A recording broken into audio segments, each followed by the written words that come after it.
একটু ভালোভাবে লক্ষ্য করে দেখুন, লোমহর্ষক একটা রাস্তা তৈরি হচ্ছে, একটা পাহাড়ি রাস্তা, কতটা ঢালু। নিচের দিকে তাকিয়ে দেখুন, সাধারণ মানুষের পক্ষে আসলে এই রকম রাস্তাতে হাঁটা একদমই অসম্ভব।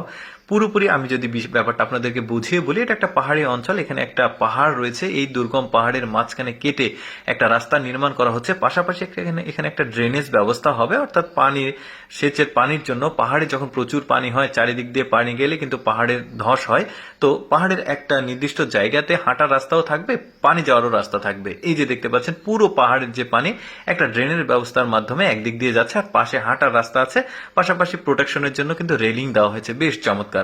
এরপরে এই রাস্তাটা দেখলে তো আরো অবাক হয়ে যাবেন। দেখুন, এটাও একটা পাহাড়ি রাস্তা, পাহাড়ের একদমই নিচে কেটে এই রাস্তাটাকে তৈরি করা হয়েছে। এটাকে আপনি টানেলও বলতে পারবেন না, এটাকে আপনি সাধারণ রাস্তাও বলতে পারবেন না। কি রকম ভৌতিক পরিবেশ চিন্তা করে দেখুন। এইরকম একটা দুর্গম একটা ভৌতিক রাস্তায় যদি আপনাকে একা ছেড়ে দেওয়া হয়, আপনার কি অবস্থা হতে পারে চিন্তা করে দেখুন। এটা যদিও গাড়ি যাওয়ার মতো ব্যবস্থা রয়েছে, তবে ট্রাক বাস না। পাহাড়ি রাস্তাগুলো ঠিক এইরকম কিছুটা দুর্গম হয়।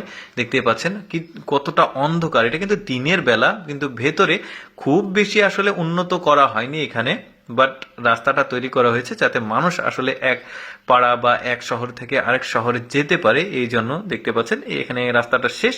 এই যে দেখতে পাচ্ছেন এখনো বের হলো, সামনেও দেখছেন প্রচুর উঁচু উঁচু পাহাড়। তো আরো কয়েকটা জিনিস দেখাবো আপনাদেরকে, যেমন একটা পাহাড়ি গুহার বাড়ি দেখায় আপনাদেরকে। দেখতে পাচ্ছেন পাহাড়ি বাড়ি, পাহাড়ের নিচে কিন্তু বাড়িটা দেখুন কি কি আছে। পুরো একটা বড় পাহাড়, পাহাড়ের নিচে একদম কেটে কেটে ভেতরে এই বাড়িটা করা হয়েছে। দেখতে পাচ্ছেন এই যে পুরোটাই পাহাড়, উপরে জাস্ট একটা চালা দেওয়া আছে, কিছু কিছু জায়গা যেখানে আসলে ফাটল ধরেছে ওইখানে।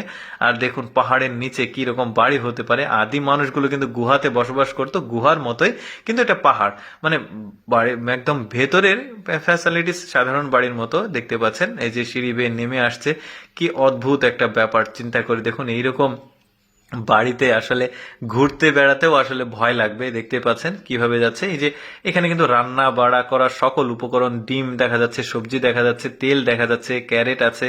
এখানে আবার টেলিভিশনও মনে হয় মনিটর, ওইটাও দেখা যাচ্ছে। সবকিছুই আছে না, টেলিভিশন না, ওইটা ককশিটের বক্স। তারপরে আরেকটা দেখায় আপনাদেরকে, যেমন এটাও একটা পাহাড়, আর পাহাড়ের নিচেই কিন্তু একটা রেস্টুরেন্টের মতো, যেটা দেখতে পাচ্ছেন বসবাস করে মানুষ, রেস্টুরেন্টের মতো বাড়ি করা হয়েছে। এই যে দেখতে পাচ্ছেন কি অদ্ভুত ব্যাপার, তাই না? মানুষ কোথায় না কোথায় বসবাস করে, তবে এখানে ফ্যাসিলিটিস রয়েছে বেশ চমৎকার। ইলেকট্রিসিটি দেখতে পাচ্ছেন, একটা রেস্টুরেন্টই একদমই এক্সেপশনাল। এই যে ভেতরে আছে টেবিল আছে, খাবার টেবিল বসার। তো দর্শক, কেমন লাগলো আজকের এই ভিডিওটি? আমি সবসময় চেষ্টা করি আপনাদের সামনে ব্যতিক্রম জিনিসগুলো উপস্থাপন করতে। ভালো লাগলে পেজটি ফলো রাখবেন। ভিডিওটি কেমন লাগলো কমেন্ট করে জানাবেন। ধন্যবাদ সবাই।